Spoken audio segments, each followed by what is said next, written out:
नमस्कार, आप देख रहे हैं लोकल 7 न्यूज, आपके शहर की सबसे विश्वसनीय और तेज खबरें। मैं हूं आपके साथ प्रिया और आज हम आपको लेकर आए हैं आपके लिए आपके इलाके की बड़ी खबरें, एक्सक्लूसिव ग्राउंड रिपोर्ट्स और वो सारी बातें जो आपके लिए जानना बेहद जरूरी है। तो आइए नजर डालते हैं आज की इस खास खबर पर। दिल्ली की मुख्यमंत्री रेखा गुप्ता, दिल्ली विधानसभा स्पीकर विजेंद्र गुप्ता और बीजेपी सांसद बांसुरी स्वराज ने आज दिल्ली सचिवालय में ही कॉल्स मी मामा और कर्म विज्ञान लेखक चंद्रगुप्त कैलाश की 2 पुस्तकों का विमोचन किया। ये दोनों पुस्तक प्रभात प्रकाशन द्वारा प्रकाशित की गई है और ये दोनों ही पुस्तक बहुत ही अहम मुद्दों पर भी लिखी गई है। आज इस मौके पर इन दोनों पुस्तकों का विमोचन करने के बाद दिल्ली की मुख्यमंत्री रेखा गुप्ता ने कहा कि दोनों ही विषय बहुत ही महत्वपूर्ण है। एक विषय मातृत्व की कहानी को बताता है तो दूसरा विषय कर्म के बारे में हमें सही सही जानकारी देता है। इस मौके पर बांसुरी स्वराज ने अपने अनुभव शेयर किए। उन्होंने कहा कि मुझे ये पुस्तक काफी अच्छी लगी है और मैं कहना चाहूंगी कि हर कोई इन पुस्तकों को जरूर पढ़े। आपको बता दें कि ही कॉल्स मी ममा पुस्तक जीना चहल धनखड़ के द्वारा लिखी गई है और जीना चहल धनखड़ मशहूर पॉलिटिशियन व बीजेपी के नेता ओपी धनखड़ के परिवार से आती है। वहीं दूसरी पुस्तक के लेखक चंद्रगुप्त कैलाश ने भी कहा कि इस पुस्तक में उन सब बातों का जिक्र किया गया है जिन्हें पढ़कर आज देश की युवा पीढ़ी को प्रेरणा मिलेगी। इस मौके पर जिनचल धनखड़ ने भी कहा कि उन्होंने अपनी प्रेगनेंसी के दौरान ये पुस्तक लिखी थी और इस पुस्तक में वे सही और वो सब कहानी है जो एक माँ का अनुभव करती है। सच में दोनों किताबें मुझे लग रहा है मेरे लिए ही लिखी गई। एक जो मेरा पहला फेज था, एक जो मैं आज जिस फेज में जा चुकी हूँ। तो ये दोनों किताबें मेरे जीवन से मुझे लग रहा है कि जुड़ी हुई है। पता नहीं मैं इनसे प्रेरणा लूंगी कि इन्होंने मुझसे ले रखी। मैंने इस किताब का केवल टॉपिक पढ़ा, नाम टाइटल पढ़ा, ही कॉल्स मी ममा।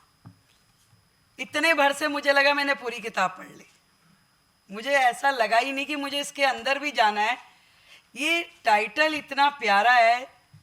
जीना, मैं आपको सच में बहुत बधाई दूंगी कि आपने हर माँ के मन की भावना को, उसकी चुप्पी को आपने शब्दों में पिरो के जिस सुंदर तरीके से लिखा, ये सारी माँओं की ओर से आपको थैंक यू सो मच। एक खूबसूरत भावना, एक खूबसूरत फेस जो हर माँ के जीवन में आता है और वो ताहा उम्र उसे याद रखती है। वो छोटी छोटी बातें, वो छोटे छोटे जेस्चर, वो छोटी छोटी उसकी एक्टिविटीज़ बालक की, हर माँ के जीवन का एक बहुत ही अभिन्न अंग। और ऐसी किताब, ऐसी पुस्तक जो उसके दिल में होती है वो लिख नहीं पाती थी, पर आपने इतने प्यारे शब्दों में इसे यहाँ लिखा है। और मैं बड़ी सौभाग्यशाली हूँ कि आज इस सभागार में कुछ ऐसी शख्सियत भी हैं जिन्होंने मेरा ऐसे से ऐसे वाला सफ़र देखा। जब मैं छोटी थी, जब मैं कॉलेज में थी, जब मेरी शादी हुई, वो तब के भी साक्षी हैं। जब मैं माँ बनी तब के भी, और आज मैं पूरे राज्य की माँ बन गई हूँ वो भी। आदरणीय बी सतीश जी, आदरणीय राजकुमार भाटिया जी, आदरणीय धनखड़ जी, सभी की उपस्थिति को मैं बहुत प्रणाम करती हूँ। और मैं सच में याद कर रही थी कि कितना प्यारा ये सफ़र होता है जब एक बालक माँ के जीवन में आता है।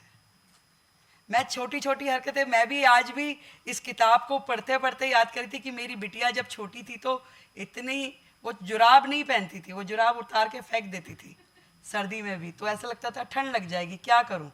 तो पूरे घर में मैंने कंबल बिछा दिए कि तू जुराब मत पहन, पर कंबल मैंने पूरे घर में बिछा दिए। तो ऐसी छोटी छोटी, वो 6 महीने की थी तो मैं गाड़ी खुद ड्राइव करती थी, तो उसको बिठा के ड्राइव करती। तो कोई 6 महीने के बच्चे को बिठा के ड्राइव करना, तो वो सारी चीज़ें जीवन की एक बहुत ही मधुर स्मृतियाँ होती हैं।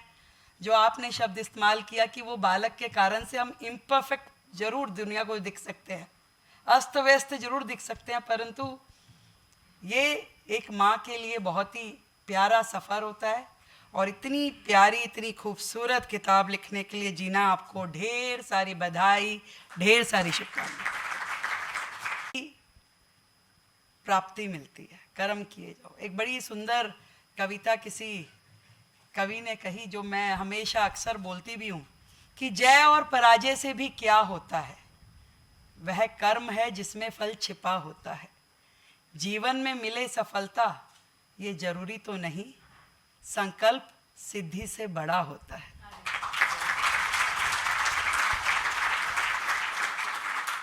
तो जीवन में कर्म करते जाएं और सब ईश्वर ने जो तय किया है वो हमें मिलता जाएगा।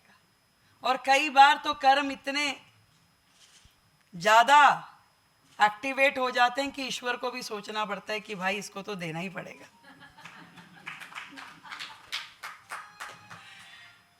और जीवन में मैं तो अपने जीवन अध्याय से ही कह सकती हूँ। वो दिन था, मैं राज जी के पास गई, राज जी मुझे एबीवीपी में एक्टिव होना है। मेरे परिवार में मेरे माता पिता को नहीं लगता था कि अरे भाई ये फील्ड लड़कियों के करने वाला काम तो नहीं है कम से कम, और वो भी बनियों की लड़कियों के तो बिल्कुल ही नहीं है। तब राज जी ने जाकर के मेरी माँ से बात की, मेरे पिताजी से बता, अरे बच्चा करने दो उसको, थोड़ा सा सामाजिक है, थोड़ा एक्टिव हो जाएंगे, क्या दिक्कत है। वो सफ़र वहाँ से शुरू करते करते मुझे नहीं पता जीवन में मैं कब यहाँ पहुँच गई। कई बार मुझे पत्रकार पूछते हैं कि भी आपने सोचा था कभी? मैं कहती हूँ नहीं, मैंने कभी नहीं सोचा, जीवन में ही नहीं सोचा, सच में नहीं सोचा। अनेक उतार चढ़ाव आए, कभी हारे कभी जीते, कभी मिला कभी खोया, पर चलती गई, रुकी नहीं। ये मुझे लगता है कि मेरे जीवन में यदि एकमात्र धैर्य से किया हुआ काम मैंने किया है कि वो चलते रहना, अपने कर्म को करती गई, जो मुझे मिला, जितना मिला उसे लेती गई। ये किताब भी यही बताती है कि आप अपने कर्मों को किए जाओ, बाकी तो सृष्टि बनाने वाले ने जो तय कर रखा है भाग्य में वो होना ही है। और ये खुला है जनता के लिए, समाज के लिए, परिवारों के लिए। आज समाज हो, सरकार हो, सब एक है, क्योंकि हमारा ध्येय एक है। ध्येय है कि दिल्ली को इसकी वास्तविक पहचान दिलानी है, दिल्ली को इसका ऐतिहासिक गौरव दिलाना है। और आज योग दिवस पे हम सब ने जो सुबह से एक राष्ट्रीय उत्सव के रूप में जो योग मनाया, सुबह से मैं देख रही हूँ लगातार देश भर में, विश्व भर में लोगों ने बड़े आनंद के साथ में योग दिवस मनाया। मेरे तो मन में केवल यही है कि आज यदि मैं अपने परिवार का, अपने बच्चों का समय काट के समाज को और राज्य को ये समय देती हूँ तो उसकी पूरी उपयोगिता होनी चाहिए।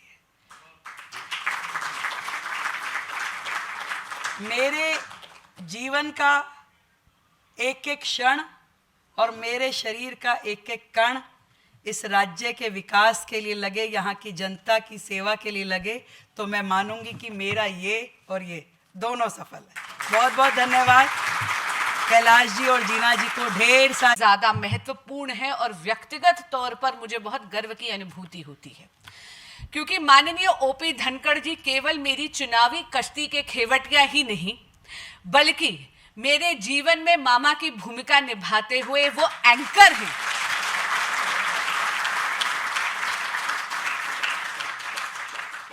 उन्होंने बहुत अच्छे से मेरे पांव जमीन पे पकड़े हुए हैं ताकि सितारों को चूमने की धृष्टता मैं कर सकूं। जब उनका फोन आया और उन्होंने मुझे कहा कि इस कार्यक्रम में आना है, तो मैंने कहा जी अवश्य। उसके बाद अचानक से वो मेरे घर आ गए और उन्होंने मुझे ये 2 पुस्तकें भेंट करी। मैं कहूंगी कि मेरा जीवन बदलने के लिए 2 अनमोल रत्न वो यहां पर मुझे देकर गए हैं। सबसे पहले सबसे जटिल विषय की बात करते हैं, कर्म विज्ञान। यहां पर आकर सबसे पहला अनुरोध मैंने कैलाश जी से करा। उन्होंने कहा मैं अंग्रेजी में भी लिख रहा हूं। मैंने कहा जब आप अंग्रेजी में लिख रहे होंगे तो इसको थोड़ा सरल कर लीजिएगा। देखिए, आप हैं विज्ञान वाले, हम हैं प्रेम वाले।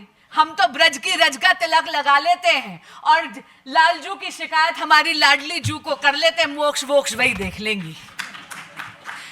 लेकिन अगर बहुत सीरियसली बोलूं तो ये किताब हर किसी को पढ़नी चाहिए, खास करके इस देश के युवा को, क्योंकि केवल सनातन का सार नहीं है, इन्होंने biblical concept of free will उसका भी बहुत अध्ययन करा है।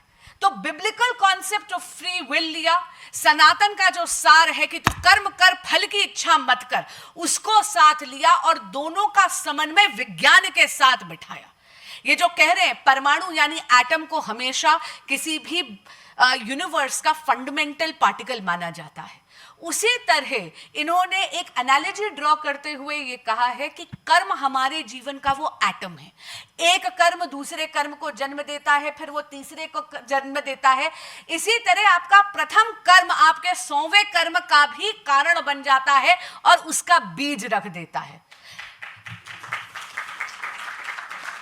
लेकिन मैंने कहा ना, हम तो ब्रज की रज लगाने वाले हैं, इसलिए मेरी जो फेवरेट पंक्तियां इस किताब में हैं वो इसके 8वें चैप्टर में है। 8 वैसे भी कृष्ण का नंबर है, तो अब आप देख लीजिए, बिना भगवान कृष्ण की व्याख्या के तो कर्म अधूरा है।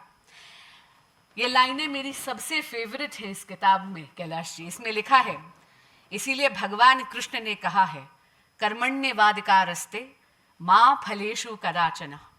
हमारा अधिकार तो अपने प्रयत्नों तक ही सीमित है, फलों का निर्धारण मनुष्य स्वयं नहीं करता। इसीलिए मनचाहा परिणाम न मिलने पर निराश होकर नहीं बैठना चाहिए।